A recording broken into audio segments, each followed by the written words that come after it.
Hey, that's an important number, but we're live. So welcome back, everybody. Hey, all you crazy sci-fi and fantasy fans. It's time for your daily dose of shenanigans over here at the Blasters and Blades podcast. Just three nerdy veterans, and we're all here today, geeking out over our scientific passions and fantastical fantasies.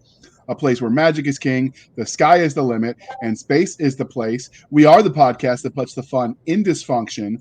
So without further ado, before we get started, as you know, we've got Doc Spears, which is what he writes under, and everyone calls him Doc. So Doc Cisca, you're just going to be Cisca today, all right?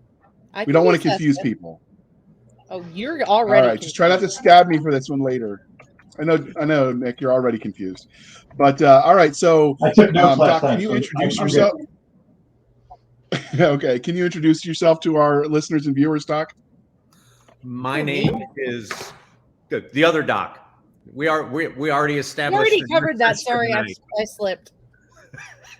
I'm John Spears, known as Doc Spears for probably 40 odd years and things like that. And I'm a very happy, proud, humble science fiction author who was published by Galaxy's Edge and Wargate. All right. And the next part of the introduction, dear listener, is how we first found them. So I actually found Doc Spears through the Galaxy's Edge universe. He is obviously one of the writers in that universe. He wrote The Dark Operator and now the series we're here to talk about today, Warlord. But he also, if you listen to Nick Cole, not our Nick, talk, he also has advised them a lot on all the different military things that they might or might not know on their own and help them make their military stuff kick, butt. And so that's how I found him. But what about you, Doc? Cisca? Habit. I'm sorry, John. Cisca, how did you first find Doc Spears? I found him because we brought him on for the Dark Operator. And I kept him because he's really awesome and neat. Aww. Right back at you. And I think, Nick, you knew him from other places. So how did you first hear of the one, the only Mr. Doc Spears? On social media. And then you guys said, hey, he's coming on the show. And I'm like, yes. Yeah, social media, the bane of my existence, which, the necessary evil that I have to peel some amount of most every day out of to make sure that there's some reach and that, like most of us, what we do doesn't just evaporate into the ether of electrons on the internet, for three other people in the world to ever see. Social media, I hate you, but I need you. Yeah. Definitely a love-hate relationship. Yeah, true that. All right, Cisca, you get to ask the important questions. We got to do the religion questions, and we mixed it up this time because he was on before. Yes, he was on before, and you did. I'm so proud of you. Okay. Even though the answers will be the same, but no, they won't. We'll jazz it up. I can do it. So, Predator, aliens, or Universal Soldier? Oh, aliens. Okay. I will watch my man Bill Paxton in Aliens on a daily basis. Can't help it. We all have our comfort movies. So, Avatar, the live action movie, the one with the blue people. I'm down with it. With my Warcraft, buddy Stephen Lane. Yep. Or the 13th Warrior. 13th Warrior, I think I can pretty much judge whether somebody and me will be good Boudreaux based on whether they love 13th Warrior or not. That is fair. Yeah, and if you're down with 13th Warrior, you're going to be down with me. That was the movie that made me curious about mead because that's what he was drinking. Excellent movie. Just throwing a conniption. He's like, purely for scientific research. Of wine. He's like, it's honey. It's made of honey. That's right. Even the moose lynx can drink it. Yeah. Don't worry, little brother. There's more. Yeah, grow stronger. I tell people that all the time. God, with this. So this T-ball and a suppressor and a white light at the end of this carbine. It's really hard for me to hold steady offhand at 100 yards. Grow stronger. So that's the ironic thing. From a historical perspective, the mead and the honey they consumed actually is what helped the Vikings be stronger and taller because of some of the medicinal qualities it had. And they just consumed so much of it, it gave them a slight advantage over their somewhat malnourished peers. That's why they could do skeletal. The Vikings, that demographic also practiced a lot better bathing. Or Mother Nature did form in the ocean. Yeah. There can be but one. Anyway, I just have to. I was trying to make it. It's my natural state of being.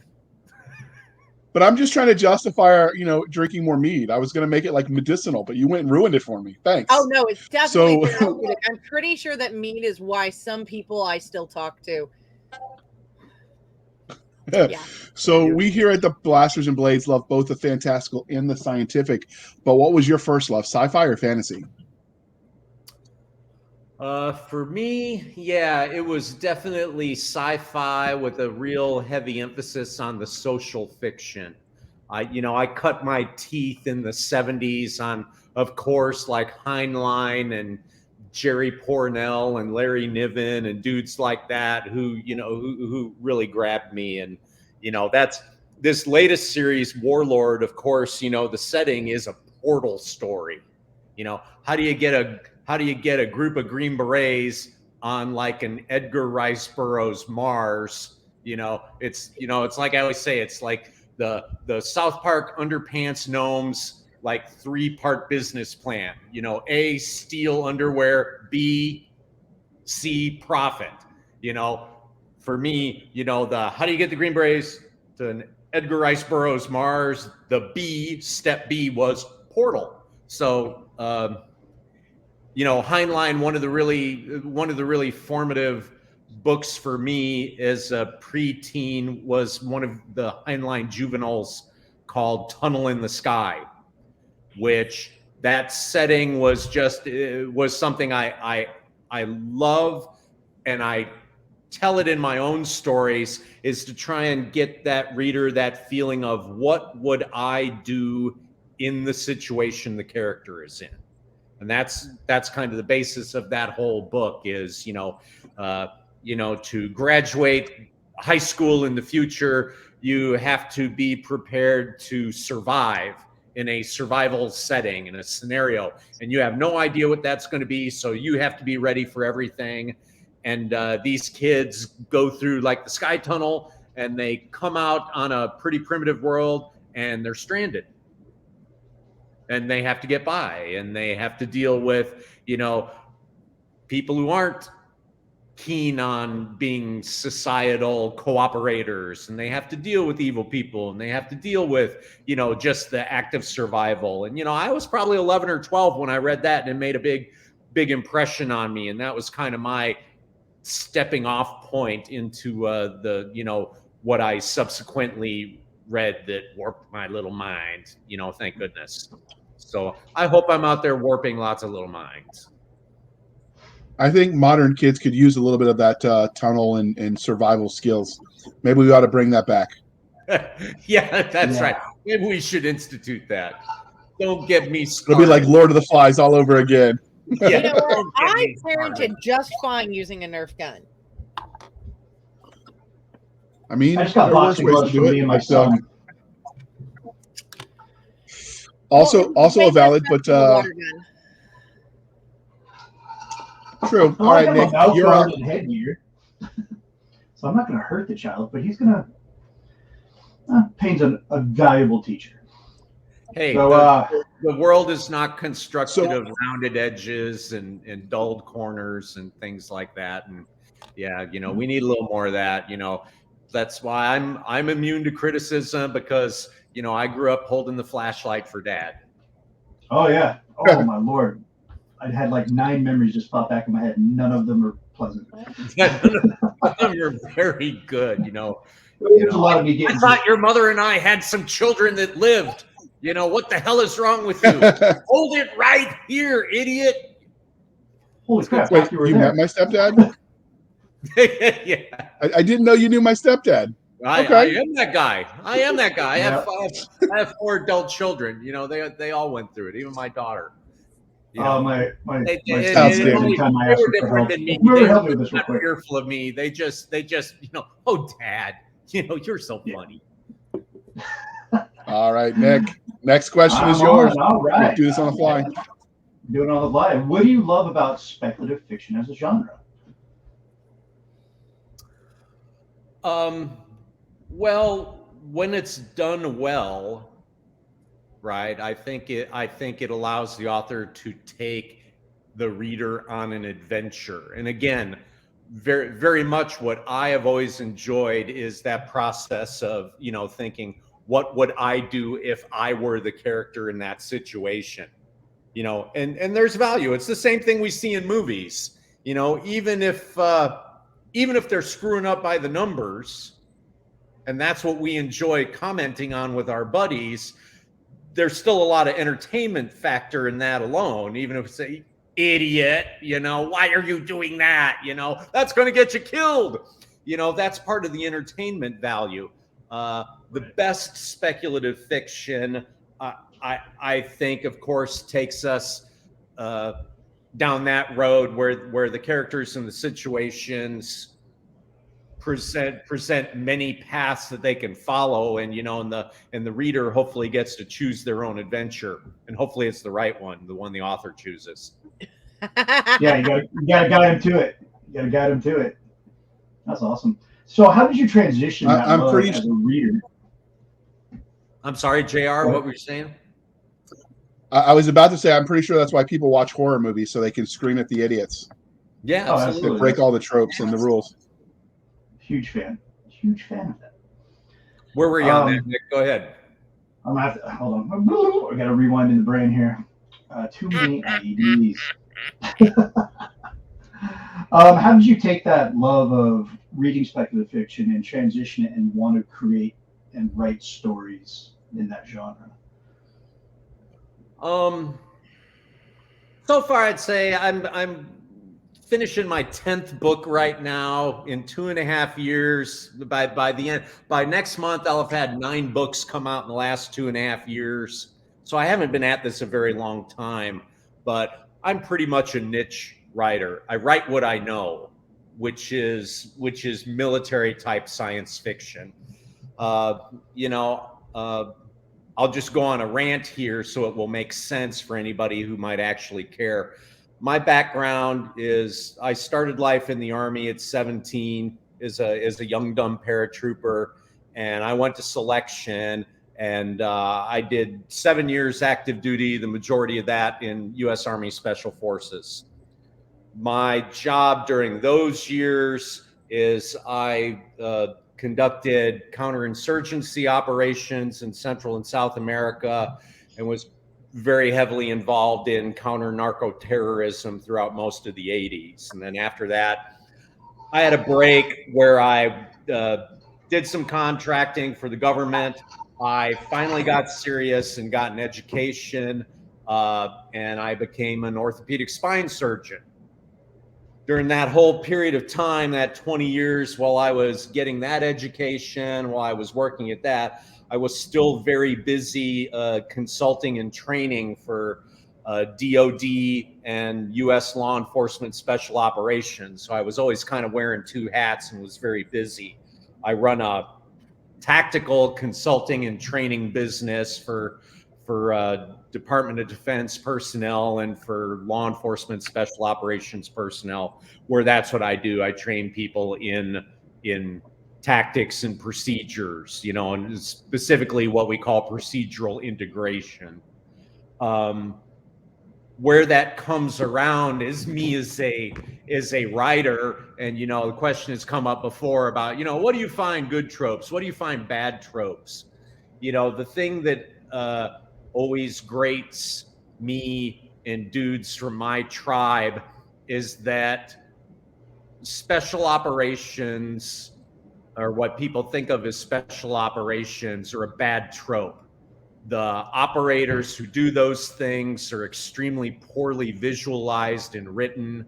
You know, entertainment is entertainment. It doesn't have to be reality, But at some point, it'd be nice if somebody got something a little right instead of making everything just basically a bad joke.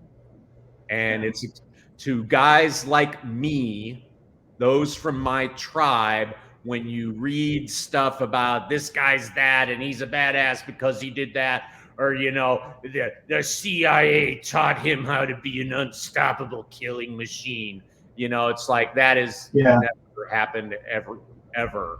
You know, dudes who are in OGA ground branch primarily come from the military special operations side, and that skills that they're bringing to that government agency, not that that government agency is teaching them. And most of those dudes think they're really good dudes, but their job is in, you know, managing intelligence assets. That's what their job is, and they're doing it in austere environments. So at some point, it just got to, you know, it's kind of the same thing that drove me to be a doctor. You know, why did I become a doctor? You know, one of my jobs in Special Forces, I was an 18 Delta. One of the 4 primary Special Forces MOSs is Special Operations Medic. And that's how I cut my teeth on an A team. And at some point, I got the bright idea, is like, this guy isn't smarter than me. He just took it on himself to get like 16 years of schooling to become a doctor so that he could have the sheepskin and the letters in front of him behind his name. So people go, oh, well, that guy's a doctor, so therefore he must be right. And it was that journey of spite that led me to be a doctor for those reasons. But it's the same thing. At the end of the day, it doesn't matter your pedigree. You still have to be right. Do you dig what I'm saying? Right. Yeah, I'm picking up what you're laying down, Doc. With writing or with anything else like that, you know, it doesn't. You know, you ever read some terrible postmodern novel that was supposed to be the great American novel that this dude with a PhD in modern literature wrote? That's a complete piece of garbage. You know, okay. Yes, of course, some of us have. You know, it's like, right, you've got the pedigree, but you ain't got the chops. And it didn't connect with anybody. So you talked. I know Cisca's chomping at the bit to go here, but go ahead, Cisca. Real quick, so people don't think I'm laughing at you. I'm laughing because I just recently got in touch again. Like, I have a friend who we started going to chemistry going through our chemistry program together at the same time, but he was also a medic. That's exactly why he went to med school too, and he's doing. Yeah, we all do. It's right like now. That frickin' surgeon I worked for, that guy was a box of rocks with lips, right? So I'm just laughing because you're not the only MD I know who did it out of spite. Yeah, I'm a DO, just to, you know, the Osteopathic Medical Association hates it when, you know, that happens, but actually he's a DO too, so this is really weird now. Isn't that? Yeah, there's a lot of us like that. But, you know, the long roundabout answer to all of that is, as an author, you know, I definitely believe in that adage of write what you know. What I know is special operations, right? That's what I've been involved with for essentially a lifetime.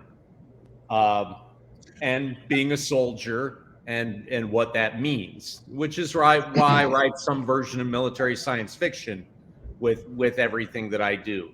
I'm writing situations and I'm writing characters. And I believe I'm a big tent kind of guy.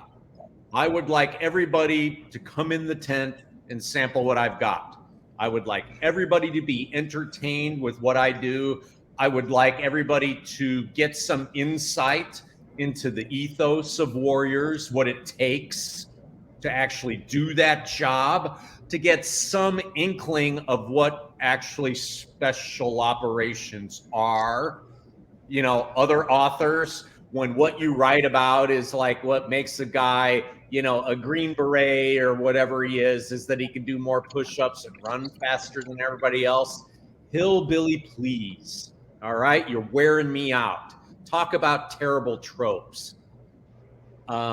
It's just terrible. But at the end of the day, who I am really writing for, it is truly the person I'm visualizing I'm writing for is two groups of people.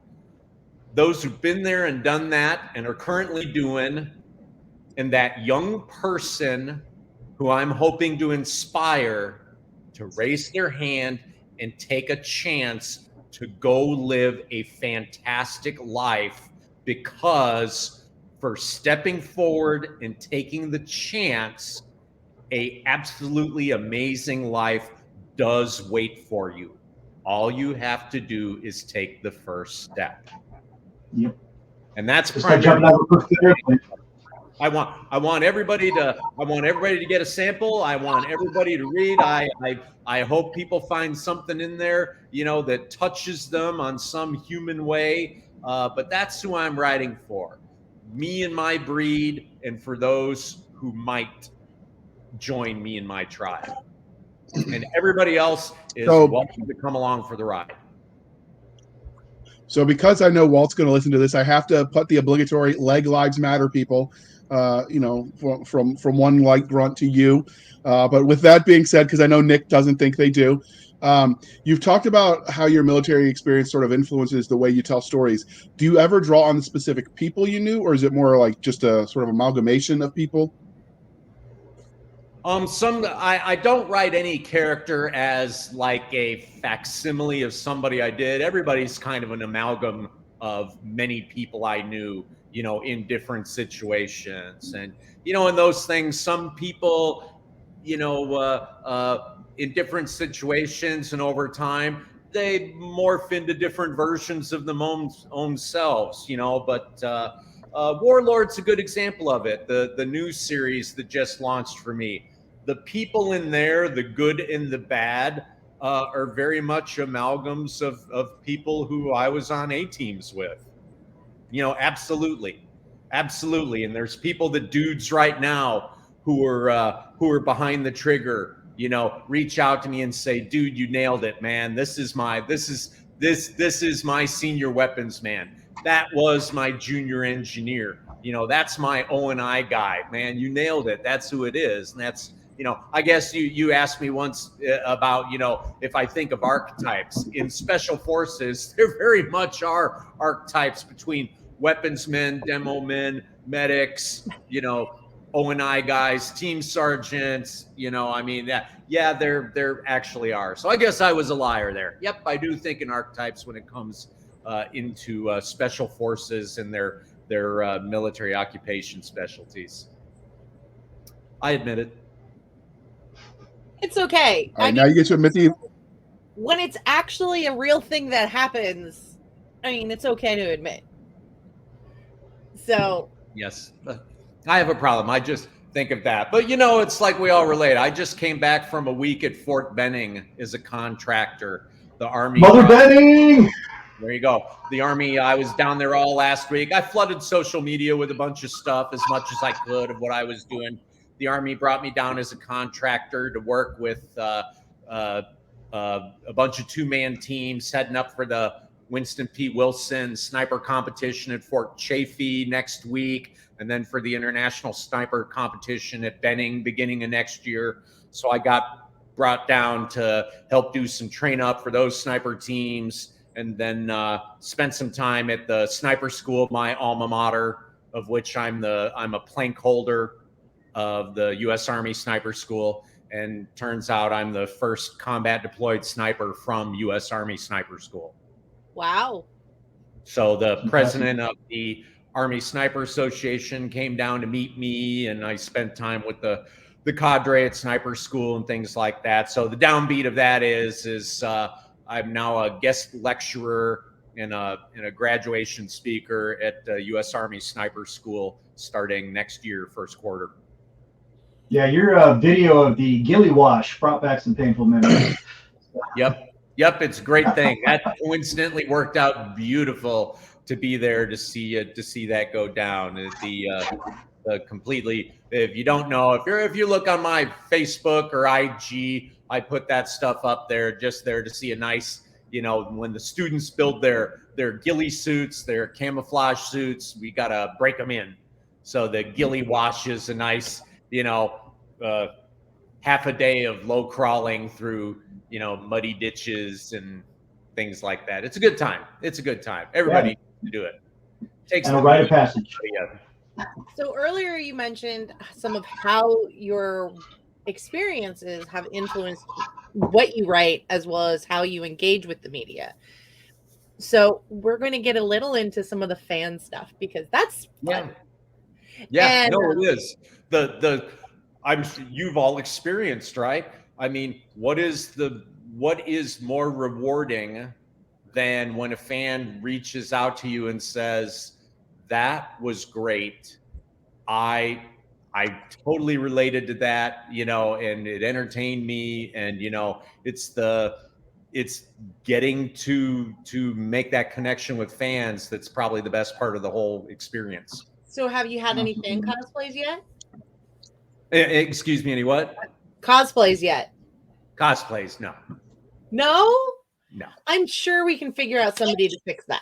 And how about the first He's time? had Yeah, the cosplay. he's had fan art. You forgot that For part. most of what goes on in my work is either like Dark Ops Legionnaire stuff, or it's what a current guy looks like on an A team deployed somewhere. There's So how about of that, the airsofters have many millions of dollars invested in trying to look like an action guy. so how about fan art?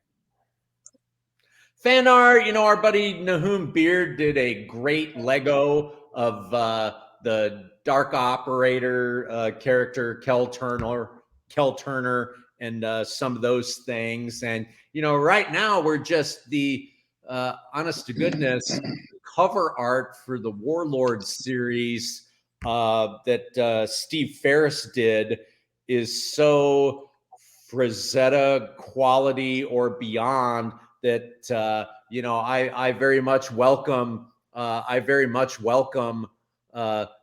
fans entering that world, but golly, it's it's just outstanding. Steve Ferris, if you go to steveferris.com and look, he has done work for like the real kings of sci-fi and stuff like that, and me, which was really cool. We were really lucky to land him. When I talked him through, and like that one, which is it's somebody said, wow, it sure gives me like Edgar Rice Burroughs, John Carter of Mars vibes. And I said, I'm glad it did, because I actually went to a whole lot of trouble to write a series and to design cover art that was supposed to make you get that vibe. So, that's not by accident, but like that with, the main character doing kind of the Conan the King pose to get it for Steve Ferris to do the art. I said, screw it. The best way to do this is for me to just kid up and get in a chair and do the Conan the King pose and it with an M4 and then say, okay, and I want the princess here and I want the big green guy there and I want it to look like that. And he said, dude, I know exactly what you want. And he proved that he did. That's awesome. No, it's hard sometimes to communicate ideas. Yeah. I don't know if you got the next two covers that he's done for us, but they're utterly fantastic. They are just utterly fantastic. So I will throw those the link to the series in the show notes, dear listeners, so you can check them out. When I tried to grab the covers from Amazon, they were coming across really buggy and glitchy, so I had to get this one directly from the publisher. But since you mentioned the cover art, we're going to go a little bit out of order, Doc. Nick likes to talk about the cover art and the story of it. So, Nick, what do you think of the cover art, Nick? Oh, you put Nick on the spot. What do you think of the cover art? Oh, that's awesome. Got Conan vibes right away, and then I noticed that his combat shirt is really tight, and I'm going to really have to hit the gym hard so I can fit that. That's right, baby. That the M4 loadout is awesome. I'm like, I love fantasy art. I love the Conan art from back in the day. Getting all these vibes here. I like the axe. I like the M4 loadout. I'm like, man, I'm already planning how I'm going to build that. The alien in the back is really cool. I really like the big jowl. It's like I say, horns. it's very much homage to, the great pulp authors and artists of that time. And that's kind of, the purpose behind this, some of my military science fiction thrillers, then, Tier 1000 was a great romp in the what if of like replaying famous battles throughout history. And it was a real romp through history. This is very much a contemporary tale in that fantastic setting. It's like saying my motivation behind it all is back when I was a young guy on an A team, and we would boogie to some third world cesspool for 6 months at a time, us and our lonesome in the host country we were working in. Our off-time entertainment, besides getting bit by vampire bats or whatever like that, was whatever books we would bring with us. And, by the end of a mission, if everybody bought 5 or 6 books, everybody on the team would swap those books and everybody had read them 2 or 3 times. And, it would give us something to talk about when we're, out on patrols or, in patrol bases and doing things like that. And, the whole purpose was I wanted to give people a book that I hope would be as engaging and entertaining as the stuff that I used to read back in those days. And, where I hooked the team on, Conan and Call the Conqueror and, Edgar Rice Burroughs, Princess of Mars was not as popular with most of the dudes, nowhere near as much as Remo Williams, the Destroyer, or Mac Bolan, or things like that. So, my desire was to like touch all of that pulp from across a 50-year span and give a product that would let me tell a story the way I like to tell a story, which is, to make it fun, to make it entertaining, to address issues, and to give the reader a taste of what it is actually like to be a special operator. And cover art is such an important part of that. Back in the day, back in the old days when, we would go to a physical brick and mortar bookstore, or I would do like, all right, I spent a good number of those years overseas. If I would be in the United States in the land of the big PX, I would have to hit a bookstore and I would have to get a couple of years worth of reading. And when you're running through and pulling titles, what's the number one thing that grabs you? The book cover, right? So not that covers aren't important now, but I do love a cover that does give you some idea of what the reader can expect from the story and the setting and things like that. So that was part of this series. This cover pulls it off. It's very Frank Frazetta, which always pulled me into Conan books and Conqueror and all that. You knew what you were getting. Yeah, absolutely. You knew you were not getting a Victorian young woman's coming of age drama when you picked one of those covers up, right? Yeah, it's obviously not Pride and Prejudice and zombies or whatever. But it's a great cover. What I really like about it is that you have that age distressed look. Is that something that you thought of that you wanted in there, or was that? Yep. Okay. The author, the artist recommended it. We threw it up there. Walt Robillard had a lot to do with the successful production of these covers and their look and things like that. He is such an indispensable asset for Galaxy's Edge and Wargate and the work that he does, on top of writing himself and doing things like that. So yeah, this was definitely a group effort with me and Walt and the great Steve Ferris doing the art that he did. And I'm humbled that I get to have my name associated with art like this. Oh, it's fantastic art. That's a poster I'd hang in my office. It is a piece of amazing art, and maybe you can make that happen with Jason and Nick, where they actually sell that as a poster. Because I've got a spot for it. I'm just saying. But with that being said, we're going to pause for a moment where we shamelessly shill for the man. They picked a fight with the wrong species, a nation at war, the United Stars of America, born in the conflagration of an unprovoked alien attack, the newest entrant to galactic politics took the few crumbs of hypertech gifted to it and ran with them, soon expanding over dozens of star systems and establishing a wide trade network, protected by its powerful navy and the dreaded warp marines. In a fight to the death, a single marine platoon tasked with protecting an embassy on a hostile alien planet, an embassy and the fragile human enclave around it, that soon finds itself surrounded by armed mobs. Can the Marines and a ragtag band of civilian and Navy personnel survive long enough to be rescued? All right. So I didn't realize when I snagged that commercial that it was Nick Cole actually narrating that one. It was just coincidence. But you talked about I didn't get a cigar discount, though. Are you sure it was Nick? Yeah, his voice acting chops are still there.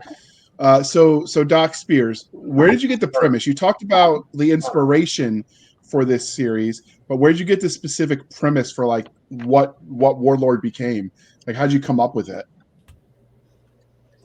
Well, so it's like I say, part of if you'll forgive the egotism, part of what I see as my mission is education.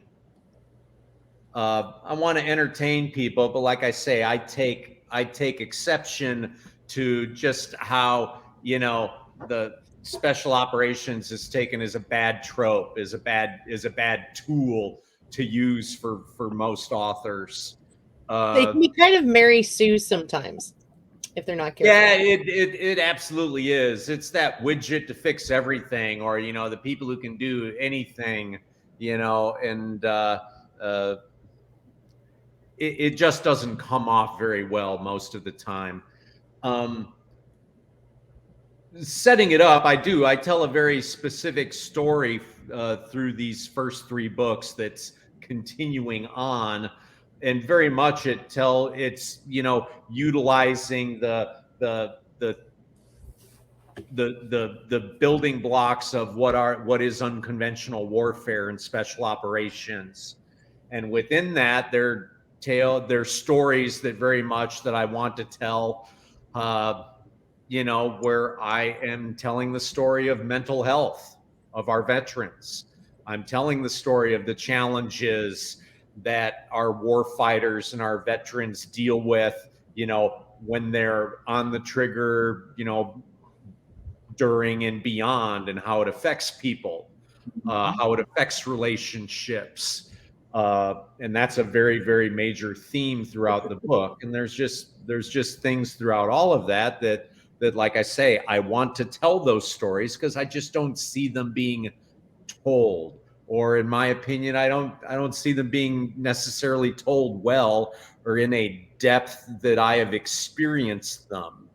So, when already Warlord's been out less than a month, and people reach out to me and say, it touched me because I have gone through the same things. I have seen people go through the same things. I have lost brothers who have gone down in the same way. And, what you wrote about was genuine, and I relate to it, and it helps me. And when somebody says that to me, I always tell them the same thing. It's because I wrote it for you. I didn't have any education in the liberal arts. My education has been all in the military arts and sciences and in the hard sciences. And despite being a lifelong reader and a student of the written word, it wasn't until much later in life that I learned that the reader is supposed to have a personal relationship with the author, and that is not only okay, that's a sacred thing that's supposed to happen. That when I get out of bed in the middle of the night because I've got this burning desire to read Ozymandias, and can't help but be marveled that, you know, Shelley, in a handful of stanzas, wrote a world that I ponder to this day, and that he reached across 200 years to make that connection with me. You know, that when I want to read that odd chapter of Heinlein, of anything, because it's like I'm sitting down with an old friend again when I'm able to touch that. You know, that when I finally came to that epiphany that that's what's supposed to happen, that they wrote that for me, just like they wrote it for you or whoever you have that personal relationship with. So it's like I say, when somebody reaches out to me and tells me that was really good, you know, it got a little smoky in the room when I was reading that. It gave me a lot to think about. My answer is always the same for just that reason. It's because I wrote it for you. That is very moving. Cool time frame. What you were looking for is an answer, but that is Your Honor, that is my answer. That is fine. It's a great answer. It is a very thorough answer. So, and that's okay. But can you go ahead and give us what the 30-second elevator pitch for this book is? A Green Beret finds himself on an alien world with his A-team, where they're fighting for their very survival, and the protagonist is not only fighting for his survival on a harsh alien world, but he's fighting for survival amongst a team that has fallen apart, that has lost its leadership, and of which he finds himself not as the new leader, but rather as the outcast. And he has to use all of his skills as a human as well as a special forces operator to navigate this new world, because his old world is dead and there's no going back to it. So 30 seconds or less. Okay, that's very thorough. It is very thorough. Well, So, you know, I am an author. It's also, I think, not all of I them think your have experience as a salesman, I think your experience as a salesman and speaking in front of the classes when you teach them gives you a leg up, because some authors are like, wait, 30-second elevator pitch of this 100,000 word book I wrote? What? This one, Warlord, came out at like 185,000. The audio production is about 22 hours of goodness. So there's some thickness. You are an overachiever. That's fine. It was a fun story to tell, and there's a lot to it, and to get to, you know, tell it in the next two books and where we're continuing to go with it is really a privilege. And I'm looking. You're trying to give Sanderson a run for his money on book length. And by the way, it's, you know, 5 minutes before this stream started, the great Walt Robillard and Jason Onspa reached out to me to say that Warlord reached #1 in men's adventure in Amazon. Congratulations. Yeah, that's awesome. That's a new categorization for my work from Amazon. I haven't competed in men's adventure just yet. I hadn't heard of it yet.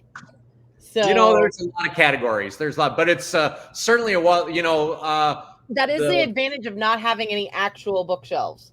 There you go. Yeah. I mean, I was very fortunate, even as a first-time author.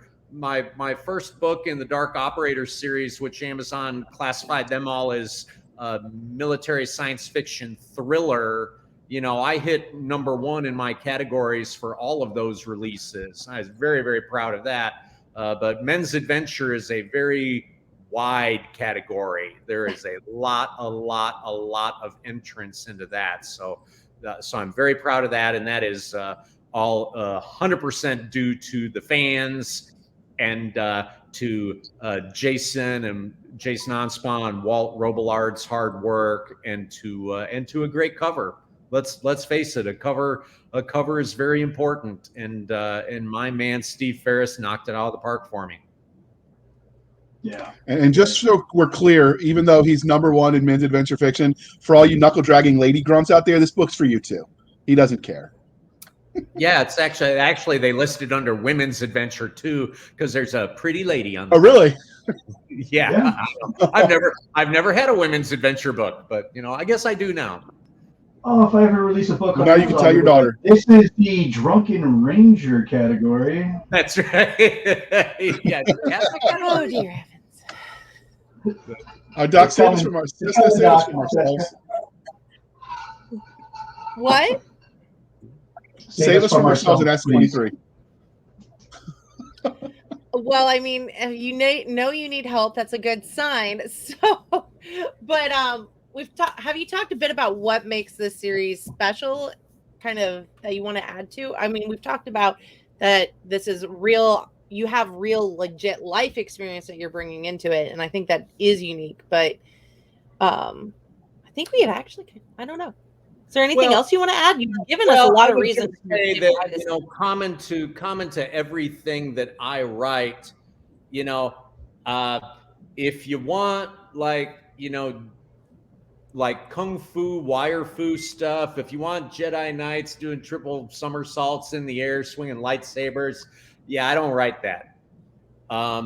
If you want to understand how, a sniper misses detecting a target because he's on IR image intensification instead of thermals at the wrong time, that's what I write about. That's how I illustrate stories. That's how I add conflict in there and interest to the reader by talking about things that actually happen. The science of violence, the science and the discipline of dismounted patrolling and airborne and free fall operations, of underwater operations, of sniper interdictions, sniper initiated assaults, mechanical ambushes, things that like to Nick and JR and me are just kind of, like old hat, those are the things that I write about, and that's how I write things, and other people have cursed me because they say, damn it, when you want to write something, you just think about something that you've done. And I say, yes, I do. And that's where the genuineness of what I'm writing about and what I'm doing, that's where it comes from. I'm not really having to invent anything. I mean, I'm not giving blow by blows of things like I've done, but it's just being able to create those stories and those vignettes and those environments, and that they're drawn from personal experience or, very much from the experience of like people from my tribe. Yep, I just turn on my brain and I just write it. And when somebody else who's done it reads it, they say, yep, that is how you would do it because that's how it's done. Okay. And if you ever decide that the writing business isn't for you, you could always teach the writing is therapy the VA does sometimes. That's how I got started writing. But let's talk about the story itself now. We've talked about sort of the premise and everything, but what can you tell us about the main character? Is there more than one? And what makes them unique?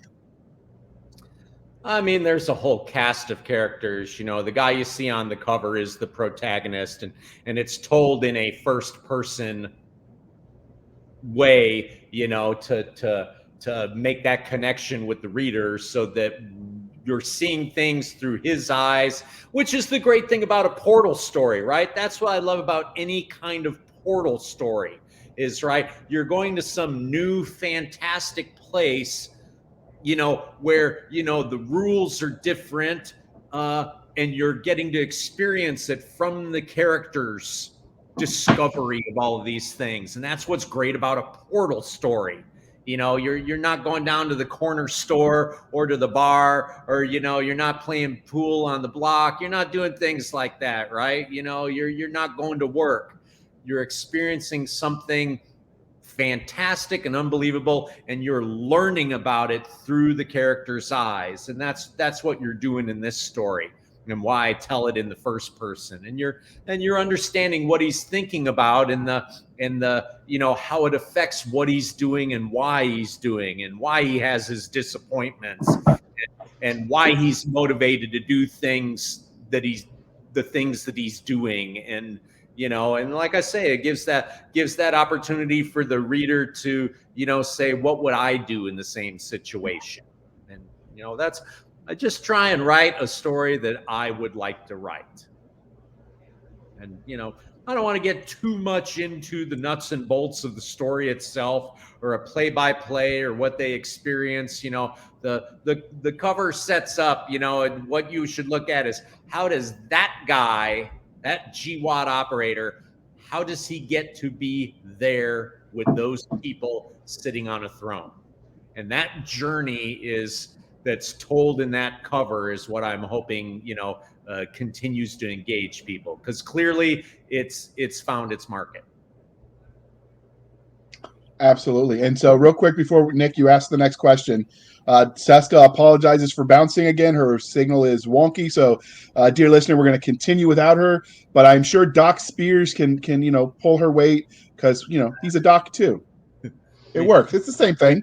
Surgeon, you doctor, gotta have a doc in whatever. every show. Those are the rules. Yeah, honest to God, I'm surprised that I haven't cut out on you, because I live out in the country, and our internet, you know, it's the holiday week. I got, you know, kids home from college. You know, I would have bet that that my internet would have dropped out like a dozen times by now. So, you know, I'm just very grateful that it hasn't.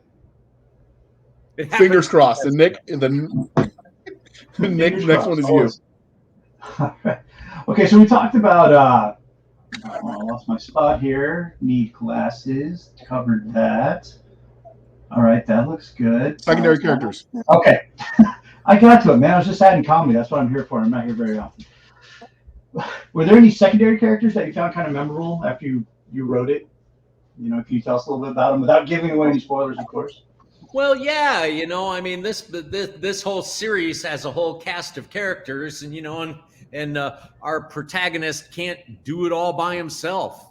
You know, he's got people who were antagonizing him and trying to kill him, and he's got help and good buddies of different races and different species who are there to back him up, because, you know, even on another world, like knows like, and honor understands honor, and warriors understand warrior, because that is true on planet Earth. You know, I experienced the same thing. You know, I spent many years in the traditional Asian martial arts, and spent time in Japan, and, you know, and those guys, when they see that you have a sincere heart, they don't care that you're a gringo. You know, they care that you have a sincere heart, and that you want to promulgate and continue a correct tradition of Budo, of warrior training and warrior principles. And I found that true in every country I've ever worked in. And I think if you ended up on Mars and you were dealing with a four-armed greenie, that would also hold true. Yeah, you're absolutely right. Let's talk about the antagonist. Is it like one big bad guy, like a deep dark, or is there like a... Yeah, there's several of them, and there's an undercurrent of evil that they touch that very much becomes apparent in book 1 and book 2, Warlord of the Nightmare Realm. If we had that cover, we'd show it, but you would get the deal that it touches on a lot of that. It's supposed to be very reminiscent of a H.P. Lovecraft kind of pulp. Okay. Like I say, I touched and delved into a lot of those classics because they're some of the greatest, most entertaining stories by some of the greatest, most entertaining authors who have ever lived. And, my goal being, to grab people, to entertain them. And a big part of it is, is like, I would love for that, that kid who picks up these books to say like, I've never heard of a Princess of Mars. I've never heard of Cthulhu. I've never heard of Kull the Conqueror, Conan. And if it took one of those guys at that age and it drove him into reading all of that, that's where we're going to get the next generation of writers who's going to entertain me when I'm in the old soldier's home with my color TV and rocking chair. There you go. That's a good goal to have. All right, so let's talk about. I paid that all those years. I want my slot in the old soldier's home. Exactly. Telling people to get off my yard. Baby. Speaking of characters, if you were ever to meet any of the ones in this story in a back alley, how do you think they would treat you after the hell you put them through?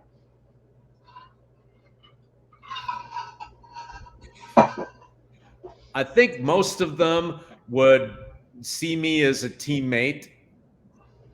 The same way I accept them for their faults and their foibles, they would accept them in me, and that we'd appreciate that about each other. And we'd stay true to the team, and we get the mission done. And that's how my characters would treat me.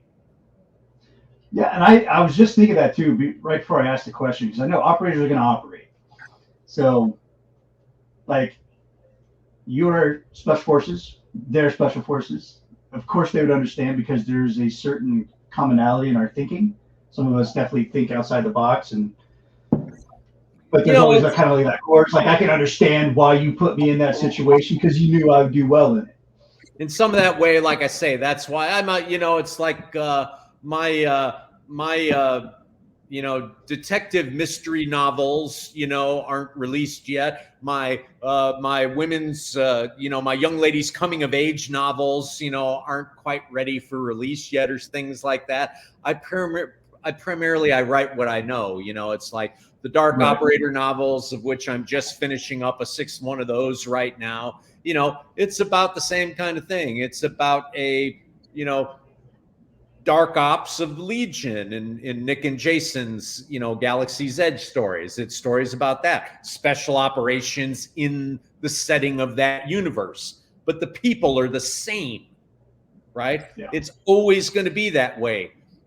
Those of us who do that job, this is who we are, and that is how the job gets done. Tier 1000, which was a kind of a sidebar with all of that, is like, yeah, they're resurrected soldiers who all died in unwinnable battles, and they're resurrected into a kind of Valhalla run by the god of Mars, who he sends them out on impossible missions to like power the energy of the universe. And they have to eternally go back and fight the Little Bighorn and fight the French Indian War and fight the hell of the Pacific in World War II. And I take them all the way through the story of how Delta would have successfully rescued the Iran hostages. And I tell the whole story, and I'm probably the only person who's ever assembled that into a fictionalization, because I know the participants. They were the generation, above me and things like that. And I know a lot of things from the participants and what was supposed to go on. And I wrote how the mission was going to be carried out past Desert One. And, it's a great piece of speculative history, that somebody needed to tell. And it was a great vehicle, and I got a chance to do it.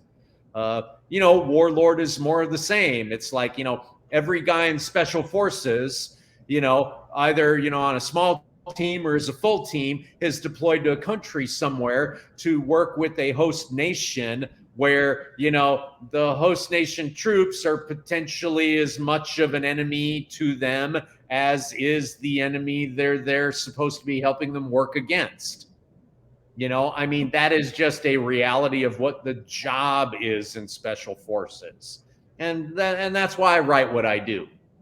No falling out of helicopters and doing triple somersaults and jumping through a glass window, swinging a knife in one hand and a lightsaber in the other, and you're unstoppable, and you got shot in the side and the bullet in the shoulder, and then you killed the other guy with his bare hands, and then you went dancing later that night. It's like when I see that in visual media, when I won't read anything like that, that book gets thrown across the room in 2 seconds. It's like I despise it, don't like it, doesn't entertain me, and in so many ways is like a disservice to the people who actually do that job. And I think, like, given a choice that the average reader would rather be engaged by the possible rather than the absurd. No, you're absolutely right. I try and keep it kind of grounded in reality. Like, if my characters get shot, they're not popping a couple of Percocet and then they're out on the town that night, especially if they get shot in the shoulder, given the injuries you just talked about. It's like, no, I'm sitting on the couch with ice and drugs. True that. Prescribed narcotics is what I'm saying. Not bad drugs, boys and girls. Don't do those. Yeah. Don't do that, boys and girls. Nick is not telling you that. So you told us about... So, and that's coming from a doctor. So listen, he knows things. So you've talked about the characters. So what about the universe? What can you tell us about the universe of the Mars you send your character through? I'm giving too much away. Sorry, JR. I dig what you're doing, but nope. I'm giving too much away that is developing over the course of the series. Nope. You gotta learn about it with the characters, baby. Just okay, that's perfectly valid. We are in unashamedly spoiler-free zone, so that is because we want them to read the book. Reading is fundamental, people. So there are currently 3 books out in this series. What do you see next for these characters? Where do you see the series ending? Well, if it's financially successful, I don't see that series ever ending. Thank you very much. I could dig an answer like that. Okay. Well, I mean, having said that, hey, dog, guns and ammo are expensive, man. Come on. And this is my cash cow to keep me in 300 Norma. Hey, baby, you're gonna be reading, Warlord of the 22nd century. Okay, sir. Like, it'll probably be financially profitable. I mean, the premise is awesome. If you keep pumping out covers like this, you have no problem. So are you going to break it down into like volumes, like story arcs? Like you have like 3 or 4 books of, with that particular story arc, and then move into something else as the characters age through that world, since there's no way back? Well, the deal is that as much as anything, it's kind of a geopolitical thriller. So there are a lot of moving parts, I mean, you've all been there. I mean, a character goes to a planet. Well, I always think about things in terms of, what if somebody came to have an adventure on planet Earth? Are they in India? Are they in sub-Saharan Africa? Are they in Australia? Are they in North America? Are they in Germany? Are they in Iceland? It's like, so where is it? It's, it's not always like the Star Trek trope of, wherever you go, there's a one world government and they're one person, they're one culture and stuff like that. So, I fight against that. You can't be too, pedantic or too absorbed in minutia. But this series there's a lot of geopolitical realities that they have to deal with on the planet, and a big part of it is there's a lot of the planet that they haven't explored, and that they don't know what's there. So writing it that way has allowed me a lot of fodder for the future. I hope they land in Martian Louisiana as they explore further. Yeah, right. That's right.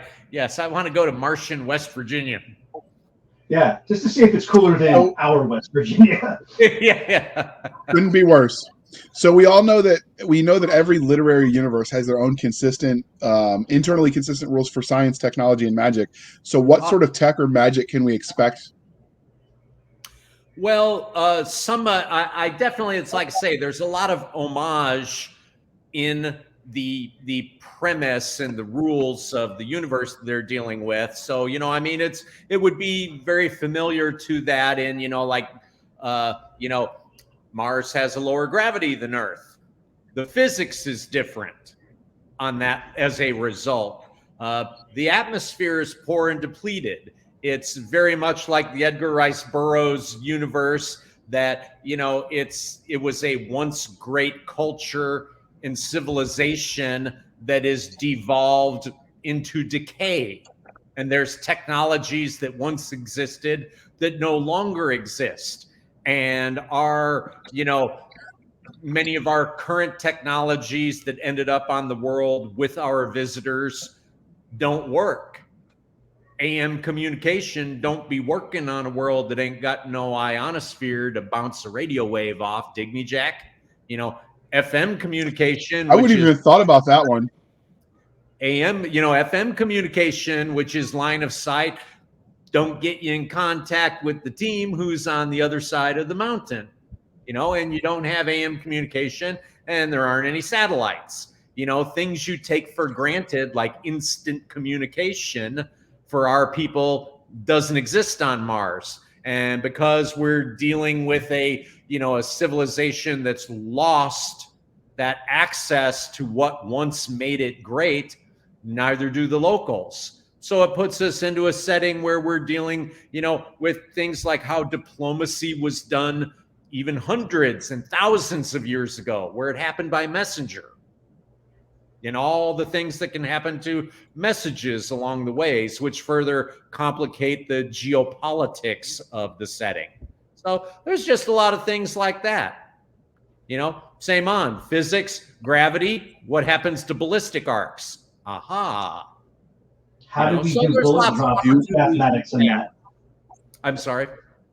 It's like, how do you, like, as a sniper, like, we had formulas for everything. We're dangerous because not because we were accurate on the trigger, but because we weaponized math.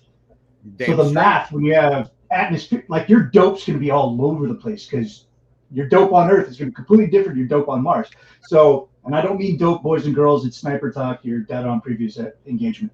So, yeah, I was thinking that when you were talking about, it's like, we're dealing with these different atmospherics. I'm over here as a former hog going, shit, how would I do that? Because I'm not that great at math. I know the formulas, but to do math on the go like that? That's, and it's not just for snipers. It's for our gun teams. It's for everybody else over there. It's like, wow, Mortars, everything.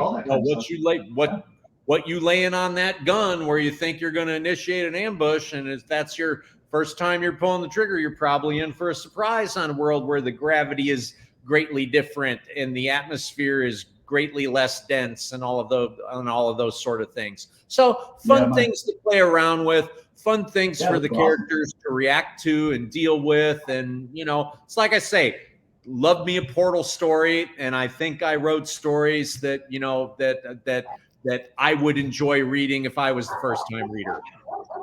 I've already got dudes, I don't think I've ever seen. I got fans I didn't know. I threw up pictures on IG that were, cleared for OPSEC. A Special Forces team sergeant who's deployed with his team in Syria right now. Who sent me a picture of him reading Warlord, who said, "You nailed it." That's awesome. There's no higher praise. It's like I say, it's touching my tribe. I don't care if it reaches anybody else, but I want it to reach everybody, and I want you to have fun, and I want you to get some kind of glimpse into the ethos and the sacrifice and the professionalism of the silent warriors of Special Forces, because there's no organization like it on planet Earth. I don't think I've ever seen a military, and I read a lot of sci-fi, where they've ever factored in the gravity and the atmosphere and how that would affect everything like that with when it comes to ballistics. And you say that, and I'm like, holy crap, of course that would make a difference. I don't think anybody's ever mentioned that as something they considered. That was some granular level shit, and I like it. It's like I say, that's why some people love me and some people hate me. That's the kind of stuff that I do that makes some people say that was cool, and some people say you're boring. You know, give me Jedis flipping around on lightsabers. And again, those are cool. I didn't write it for you. Right. So that's the long story of that one is for most people who join the military, if you gave them a lightsaber, 100% they're poking their eye out with it. So it's probably for the best that we don't have. Minutes. Yeah. Well, true. You can't even trust us with a buffer in the base. All right, Nick, we're on 37. All right. How do you feel about how do you go about creating your aliens and like the fantastical creatures in your world? Are they inspired by like nightmare fuel? Just maybe something weird you saw on social media? Like I can make a creature out of that. You know, I try and you know what hasn't been overdone. You know, it's hard to be. You know, people. It's hard to be original, right? Everything is derivative. You know, trying too hard to find something original. You know. Tell a good story, right? Find a way to do that. But you know, I did. I think it was my second Dark Operator book. I just said, well, in this universe, we know that there's, you know, like Nick and Jason wrote us, you know, the potential that there's thousands of different alien races out there, just like in a good, like George Lucas kind of universe way and things like that. So I just said, you know, my Dark Ops kill team are going to be working with a planet that they're mainly insect-like, and I went on Google and I got an image of Zorak from Space Ghost. Oh, I love Zorak. And I sent that to my artist. Nice. I sent that to my artist Tommaso Ranieri, and I said the aliens look like Zorak. Run with it. And he did. And, you know, but it was literally, and I've even got the image somewhere. It was just like watching Space Ghost Coast to Coast. It's like I got a picture of Zorak and I go like, they're kind of like praying mantis people, but not quite, but put guns in their hands. And he was like, I got you, fan. And he did. That cover came out great. You got a Dark Ops Legionnaire and you got a bunch of Zoraks with guns running around. So like that's hell yeah. You know, I love Zorak. So was there anything, you know, this interview is obviously at the wrap-up part, but was there anything about Warlord that we didn't ask you that you wanted to tell us? Oh, that's very kind. Look, the series as a whole, it's besides the entertainment factor, I try and hit some themes that I think will speak to anybody, right? And their issues, you know, betrayal, loyalty, friendship, honor, and a big one that finds a thread throughout the entire series is mental health. You know, the mental well-being and the mental hygiene and the psycho-emotional health of people who do these things, and how we help each other through those times, how when that doesn't happen and you don't have that support from the people who are supposed to be your brothers and sisters, about what a lonely world it is, and you know how it is really all of our responsibility to encourage and support and care for each other as best as you can. You know, I try not to go NC-17 on your fine podcast here, you know, and things like that. But I'm sorry, TikTok videos of you doing 22 push-ups a day, you know, you're self-aggrandizing and you're helping no one but yourself, right? You're not doing a bad thing, right? Trying to bring attention to veteran suicide by all those things. Unfortunately, you're primarily using that as a tool for self-aggrandizement. If you really care about a veteran, pick up the phone, knock on his door, right?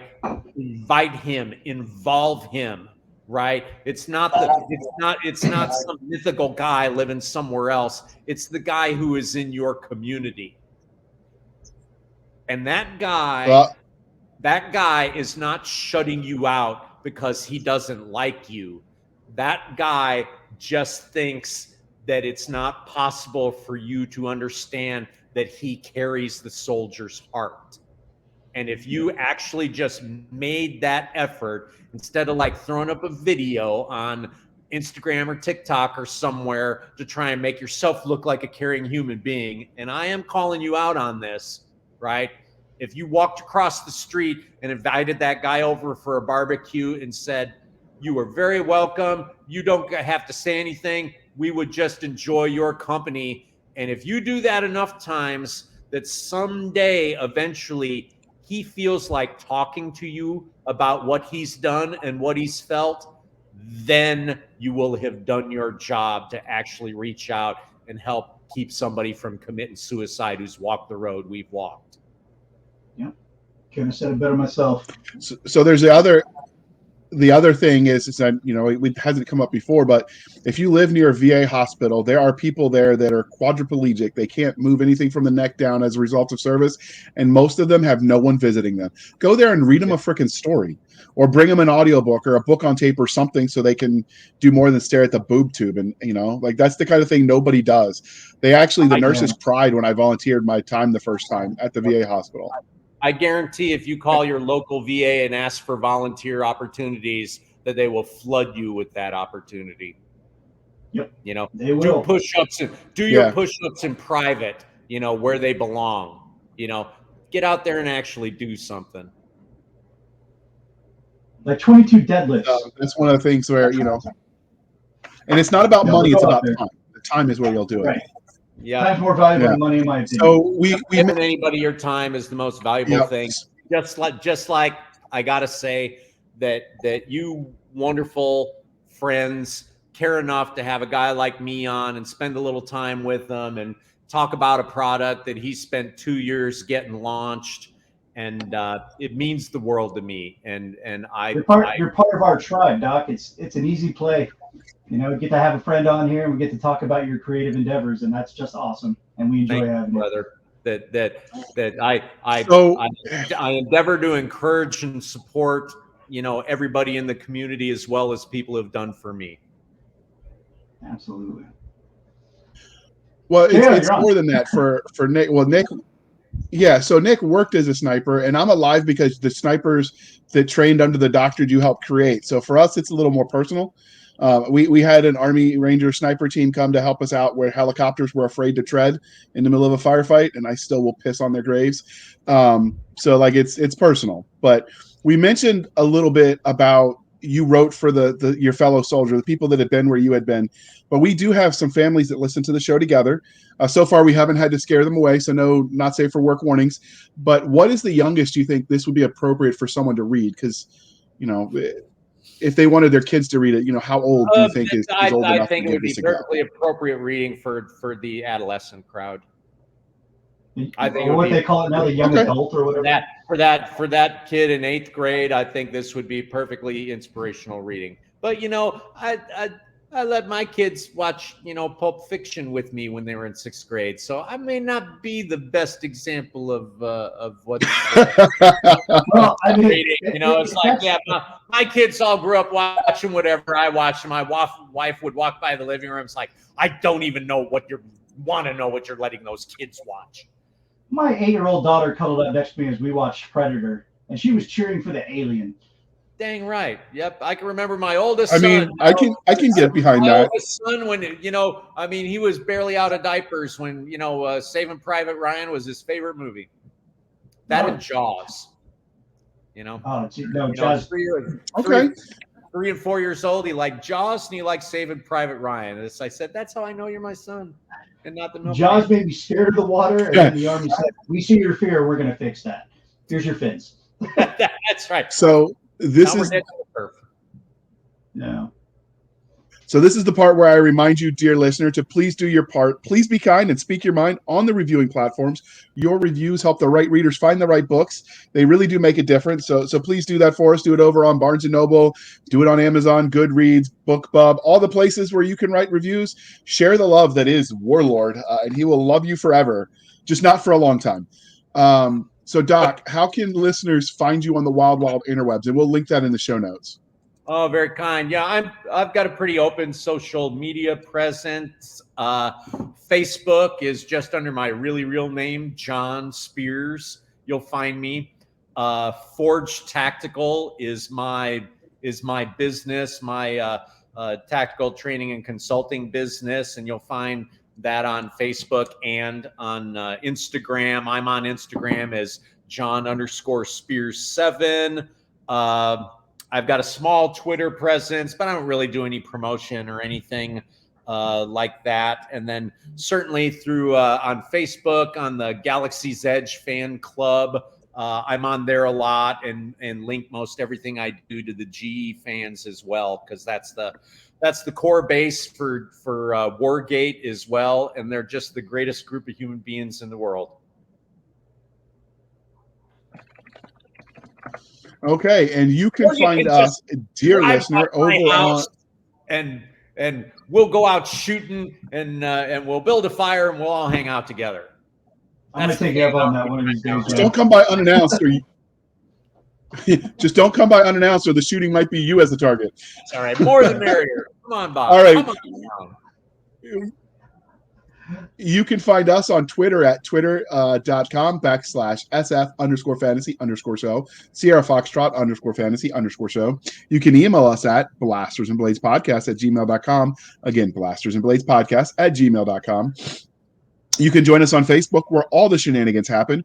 Facebook.com/groups/Blasters and Blades Podcast. Again, /groups/Blasters and Blades Podcast. We do have a Facebook page as well, but not enough followers. So do your part, people, to give it a dedicated URL. So just search for us, Blasters and Blades Facebook page, and you can find it. And then we will give you a dedicated URL if you hit the like and follow.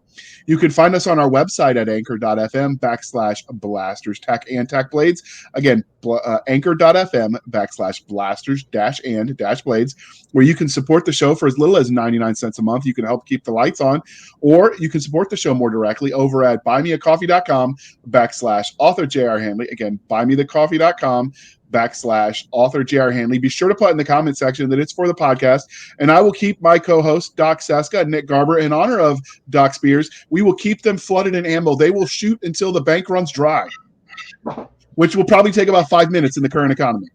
But hey, all right. So thank you for spending some of your precious time with us. For Nick Garber and Doc Cisca, I am J.R. Handley, and this was the Blasters and Blades Podcast.